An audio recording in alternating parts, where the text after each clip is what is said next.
Olá,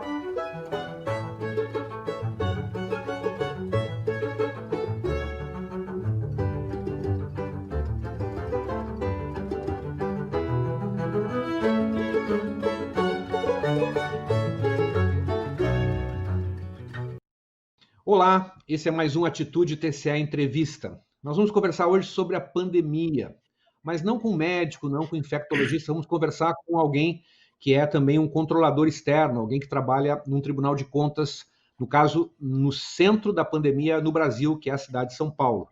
Estamos com o conselheiro Maurício Faria, conselheiro do Tribunal de Contas do município de São Paulo, do TCM, que vem realizando um trabalho de acompanhamento, monitoramento e intervenção com relação à pandemia, tentando auxiliar o governo municipal e o governo do estado de São Paulo nesse momento tão grave que o Brasil vem vivendo. Conselheiro Maurício, obrigado pela sua participação, uma satisfação contar com o senhor no programa. E quero já de início lhe fazer uma pergunta. Como o senhor está avaliando, do ponto de vista mais geral, a realidade da resposta pública, a resposta do Estado brasileiro à pandemia do novo coronavírus? O que nós temos no Brasil é uma situação que tem sido vista como única mundialmente. Não existe hoje nenhum grande país, nenhum país com uma economia relevante, com um peso determinado nas relações internacionais, em que ainda a autoridade máxima do país, o líder governamental principal, adote uma posição negacionista em relação à epidemia do coronavírus. Mesmo o presidente Trump nos Estados Unidos, que tem tido posições oscilantes, mas ele próprio teve que se adaptar às circunstâncias e tem tido posturas menos, vamos dizer assim, radicalmente negacionistas, embora tenha essas posturas relacionadas agora a coronavírus, a cloroquina, tomar a cloroquina como remédio preventivo, mas nos Estados Unidos, como existe uma instância federal de saúde que é estruturada, que tem respeitabilidade, dirigida por um especialista também muito respeitado, e pelo jogo de pesos e contrapesos da democracia norte-americana, o Trump não tem condições de intervir nessa instância federal de saúde, não tem condições de demitir essa autoridade máxima de saúde, ele de alguma maneira tem que dialogar, tem que levar em conta essa existência de um órgão federal de saúde, e isso influencia toda a realidade dos Estados Unidos. É diferente no Brasil, onde, além do presidente da República, que é a referência político-administrativa máxima, ter uma postura negacionista, ele estabeleceu um controle estrito sobre o Ministério da Saúde, fazendo do Ministério da Saúde um mero cumpridor de ordens das suas diretrizes, que são diretrizes negacionistas. Então, isso tem gerado no Brasil uma realidade muito específica, porque você tem a principal referência político-administrativa com uma postura negacionista, você tem um esforço de contrapeso dos governadores frente à presidência da República, mas há uma realidade da sociedade brasileira em que 1/3 da população é identificada incondicionalmente com o presidente da República. 1/3 é uma porcentagem muito alta nas condições da pandemia. Então, as medidas de isolamento, distanciamento, elas sofrem muito com essa realidade de 1/3 da população se colocar como seguidora absoluta do presidente da República, e o presidente da República, por sua vez, nessa postura negacionista, negando as diretrizes e as ações de isolamento e distanciamento social, propondo a cloroquina como um remédio milagroso. Então, é uma experiência brasileira que não tem similar, não tem igual no mundo. Isso é muito negativo, né? Já foi visto, agora por estudos recentes, que nos Estados Unidos, uma postura inicialmente negacionista, uma postura, vamos dizer assim, displicente ou errada da autoridade política central, causou dezenas de milhares de mortes que poderiam ser evitadas se as medidas de distanciamento, de isolamento social tivessem sido empreendidas antes. No Brasil, nós estamos agora caminhando para o auge da epidemia, num quadro, então, bastante caótico, né? Porque há essa realidade, a presidência da República com essa postura negacionista, há uma situação de parcela do empresariado também cega, né, olhando apenas a ilusão de que poderia manter a sua atividade econômica e tendo posturas, vamos dizer assim, de não adesão ou de não assumir o distanciamento social. Então, é um quadro brasileiro que só não é pior porque os governadores e prefeitos assumiram responsabilidades, decretaram medidas de isolamento e de distanciamento social nas suas áreas de poder, né, de competência, e isso é que tem, de alguma maneira, ainda evitado uma calamidade maior no país. Mas o país vive um quadro grave na epidemia. Aproveitando essa explicação mais geral, para entrar logo na situação de São Paulo, né? Todos os dados que nós acompanhamos mostram que a realidade da pandemia em São Paulo alcançou, pelo menos os dados oficiais, o centro mais preocupante, talvez, hoje no país. Os governos, tanto do governo do Estado como o governo do município de São Paulo, vem respondendo de uma forma mais ou menos articulada e com posturas de prevenção. Como é que o senhor avalia as políticas públicas em curso hoje em São Paulo, no Estado e no município, com relação à pandemia? Eu avalio, como já mencionei antes, que a postura, no caso do governador de São Paulo e do prefeito da capital em São Paulo, as posturas de assumir o isolamento, o distanciamento social, são posturas positivas, que atenuaram muito os impactos da epidemia e, de alguma maneira, fizeram aquilo que é chamado de achatamento da curva epidêmica. Mas, como também ocorre essa circunstância de um terço da população se identificar com as posições, diretrizes e ações do presidente da República, isso tem um efeito, vamos dizer assim, que mina, que enfraquece as medidas de isolamento e distanciamento social. Então, nós temos tido índices de desativação de atividades, índices de medição, né, do isolamento e distanciamento, que são aquém do que seria desejável, num patamar de 50%. E em áreas mais populares, né, há uma situação bastante caótica, muita gente na rua, muito descumprimento das orientações sanitárias. Então, São Paulo tem feito esse esforço, né, com medidas de isolamento e distanciamento. O alcance efetivo dessas medidas sofre influência dessa adesão de um terço da população às diretrizes em sentido contrário do presidente da República. Então, São Paulo tem conseguido alguma atenuação, algum achatamento, como é chamado, da curva epidêmica, mas São Paulo enfrenta o risco de um colapso. Ele está diante do risco de um colapso da capacidade de atendimento, sobretudo de UTIs, nos próximos dias. Nós não sabemos se esse colapso virá ou não. Houve um grande esforço do governo estadual, da prefeitura, houve a abertura de hospitais de campanha, houve a produção de leitos de UTI públicos, houve a contratação de leitos de UTI privados. Então, é um esforço muito grande de melhorar essa capacidade de resposta.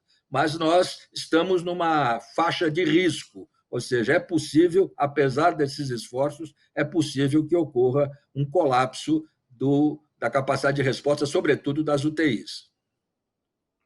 Conselheiro Maurício, o senhor tem acompanhado a experiência internacional, o seu gabinete, o Tribunal de Contas do município de São Paulo, tem feito um trabalho de monitoramento, inclusive, de todas as notícias mais importantes, de iniciativas. O senhor tem um quadro hoje da realidade internacional bastante presente.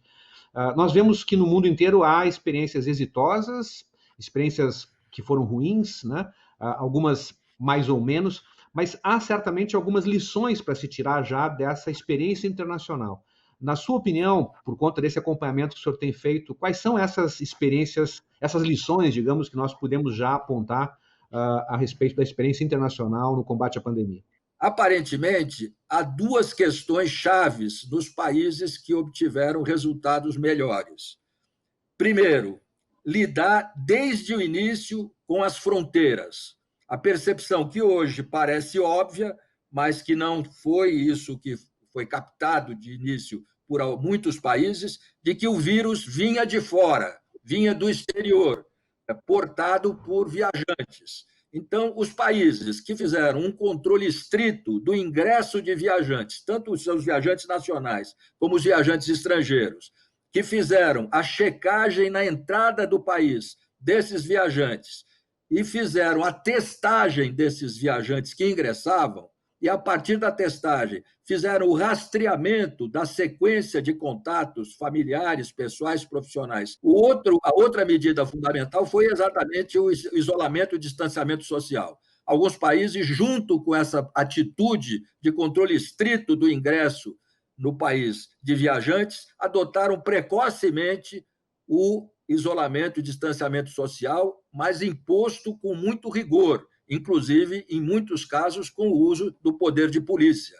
Então, essas duas medidas me parece que se revelaram as medidas mais decisivas. Então, eu tenho mencionado isso. Um exemplo é o Paraguai. O Paraguai, um país sabidamente com uma estrutura econômica, digamos, menos desenvolvida, um país com muitas limitações no seu desenvolvimento econômico, um país com um serviço de saúde também com uma capacidade de resposta muito limitada, mas o Paraguai, a presidência da República do Paraguai, o poder político central do Paraguai teve essas duas atitudes. Ou seja, ele deduziu o que era praticamente óbvio, ou seja, o vírus viria com os viajantes, e principalmente com o ingresso de brasileiros ou paraguaios residentes do Brasil.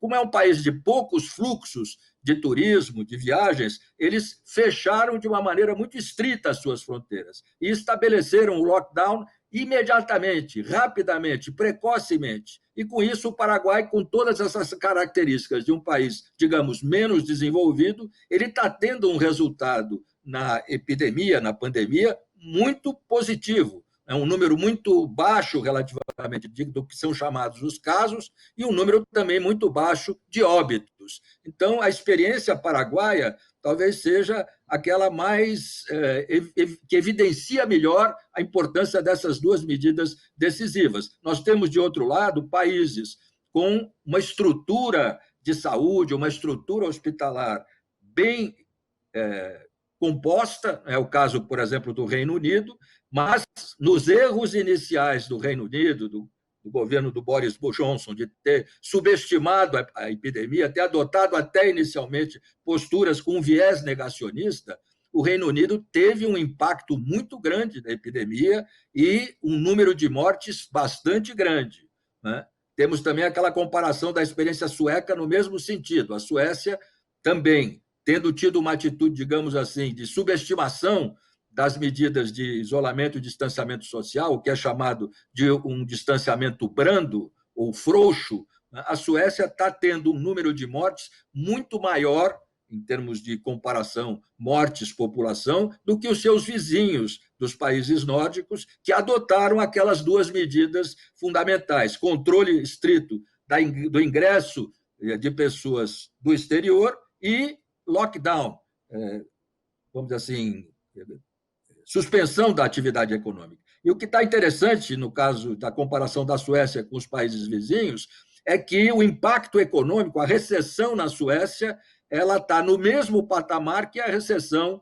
nos países vizinhos. Ou seja, a ideia de que você ter uma atitude de não desativação de atividades econômicas, não suspensão de atividades econômicas, defender o que é chamado defender a economia, poderia ser algo viável nessa pandemia, a experiência sueca mostrou que não. Eles estão tendo muito mais mortes e com o mesmo impacto básico recessivo que os seus vizinhos, que tomaram outro tipo de caminho, providências, e estão com resultados muito melhores. Isso é muito interessante. Eu vou lhe propor uma frase aqui, que a gente chama frase de atitude. Eu gostaria que o senhor examinasse essa frase e fizesse um comentário, algo nela talvez nos diga coisas importantes nesse momento. A frase é do Pierre Levy e é: ninguém sabe tudo, todo mundo sabe algo. Formar e reformar coletivos inteligentes é a arma do conhecimento. O que lhe parece essa frase, doutor Maurício? É uma fase muito instigante, inclusive, para esse momento da pandemia, né? Porque o que nós temos? Nós temos a pandemia, um fenômeno, então, mundial, né? E temos uma rede vastíssima de intercâmbios de médicos especialistas que estão fazendo esse intercâmbio não apenas em termos dos métodos científicos tradicionais, mas fazendo intercâmbio, digamos, na frente de batalha, nós temos tido muitas manifestações de médicos intensivistas, infectologistas, que produzem impressões, produzem ideias, produzem tentativas no coração da batalha, enfrentando as situações mais agudas da pandemia. E essa rede mundial tem permitido uma troca de impressões, uma troca, sobretudo, de experiências, né, de experiências práticas muito rica e muito interessante. Há um relato, por exemplo, nós não sabemos em que momento exatamente é que se viu que o coronavírus não era só uma síndrome respiratória, não era só uma pneumonia, que o coronavírus, muito mais que isso, ele produzia uma outra síndrome trombótica, ou seja, o desencadeamento de microtromboses por todo o organismo do paciente, e que essas microtromboses, inclusive, eram um fator que agravava ao extremo o quadro pulmonar.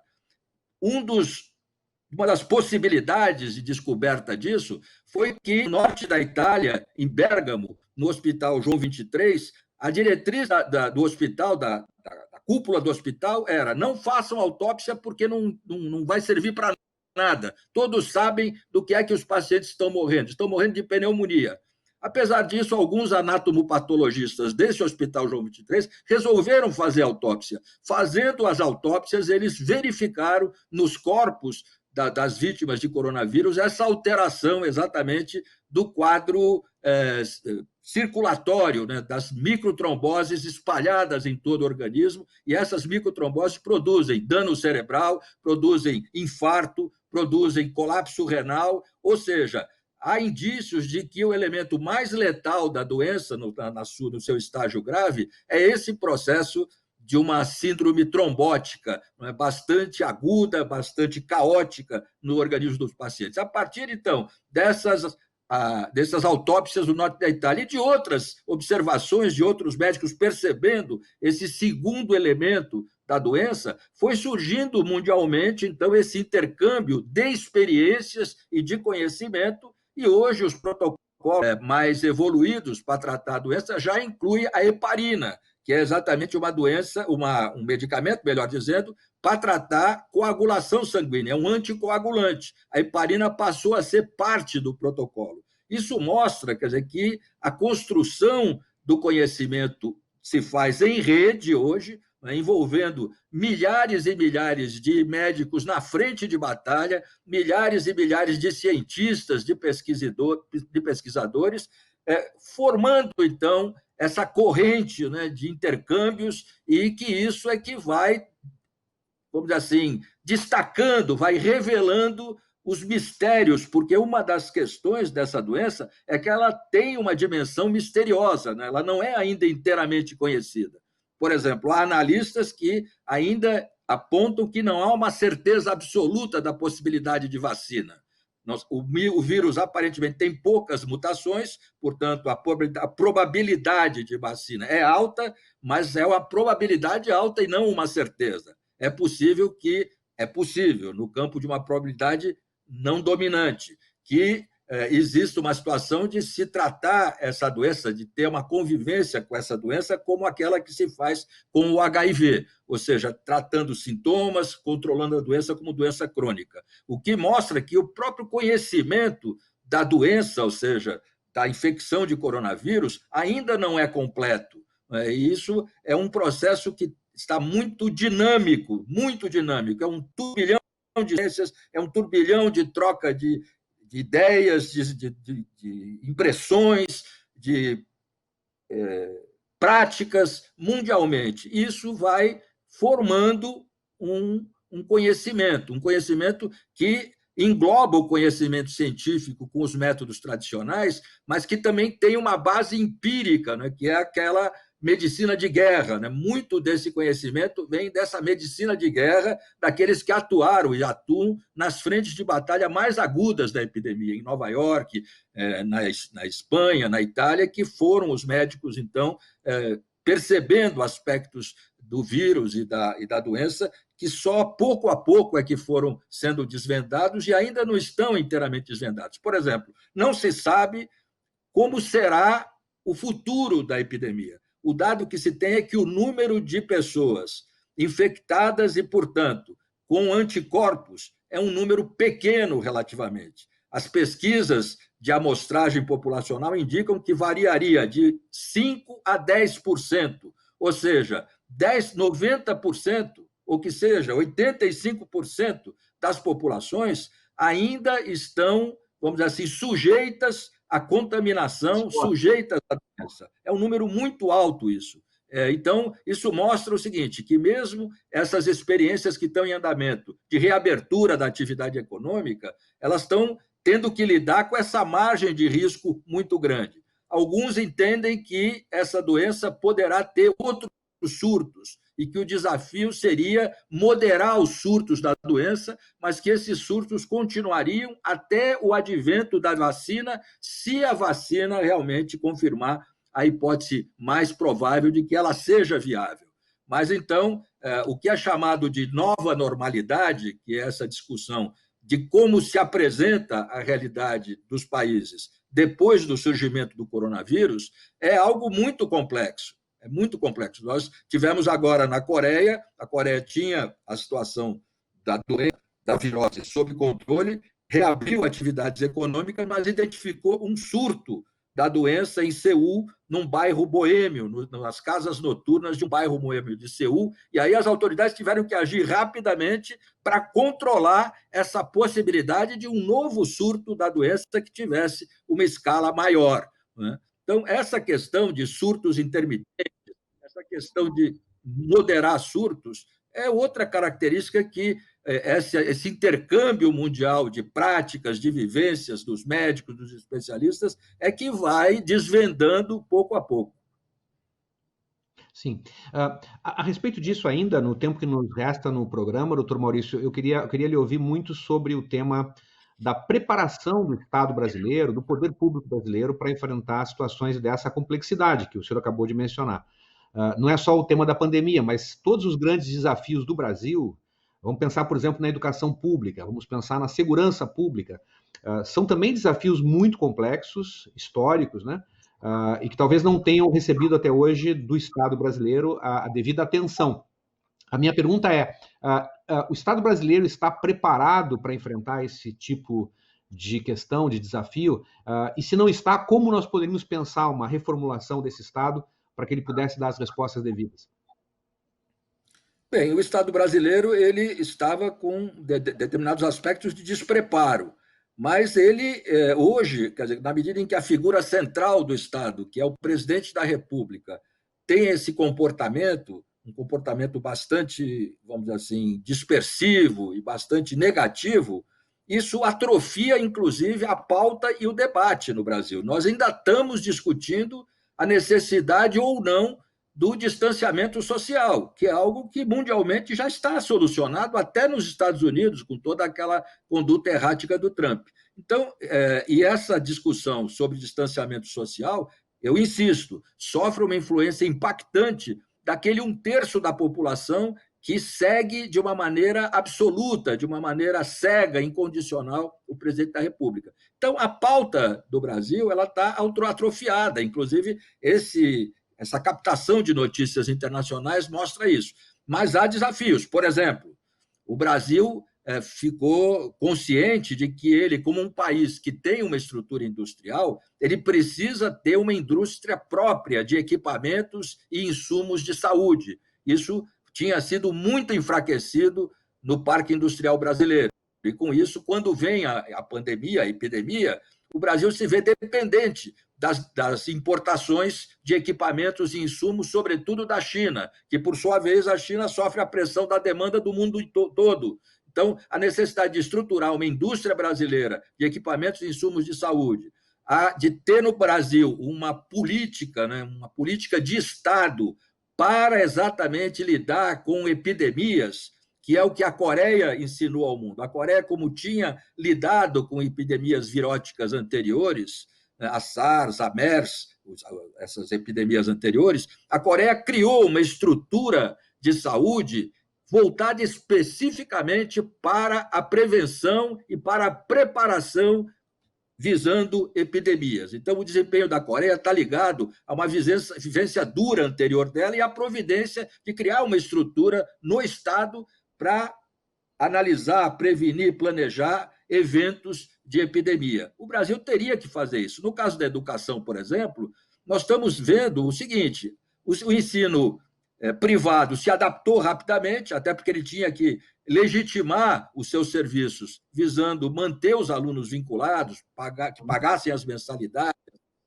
Então, o ensino privado conseguiu um resultado razoável em termos de manter ensino-aprendizagem, e na área pública o resultado é muito limitado, né? A rigor, os alunos do setor público estão muito sem possibilidade de ter esse ensino à distância, de ter os benefícios, né, do ensino à distância nesse momento crucial. Nós vimos as limitações do ensino à distância no setor educacional público brasileiro. Na Europa já estão se discutindo questões de uma pauta. Então, por exemplo, tratar 2020 e 2021 como um ciclo escolar único, não mais naquela ideia do ano escolar 2020, depois o ano escolar 2021, mas tratar 2020 e 2021 como se fosse um ciclo bianual em que as perdas de 2020 serão tratadas em 2021, haverá todo um processo de adaptações. A postura de não reprovação, porque a responsabilidade pela não aprendizagem não é dos alunos que ficaram nessa situação de não ter aulas. Então, não reprovação, avaliar os alunos individualmente no retorno às aulas, dar um atendimento individualizado para essa recuperação no biênio 2020-2021. Também, no ano de 2020, tratar o currículo antes previsto para 2020 como um currículo a ser readaptado, buscando a essência curricular para 2020 e buscando a garantia de um mínimo de aprendizagem, de uma essência curricular a ser desvendada, a ser estabelecida. Então, e também uma assistência aos alunos no retorno às aulas em termos psicológicos, emocionais, tendo presente que a suspensão das aulas criou impactos emocionais e psicológicos. Ou seja, é toda uma pauta que os países da Europa e também nos Estados Unidos estão enfrentando, que o Brasil precisaria colocar para si. A pauta da educação, inclusive dessa defasagem entre ensino privado e ensino público, e como, no caso do ensino público, teriam que ser feitas as adaptações. Inclusive, o que está acontecendo é que o ensino privado desenvolveu muito o ensino à distância, a videoaula, né? E isso tem que ser absorvido rapidamente pelo ensino público. E assim, viabilizando, né, que as famílias, os alunos tenham acesso ao vídeo ensino, né? Muito bem.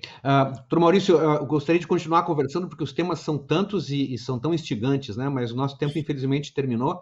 Quero agradecer muito a sua presença e dizer aos nossos telespectadores que continuamos aqui com Atitude TCA Entrevista na próxima semana. Valeu, muito obrigado pela atenção, pela audiência de todos.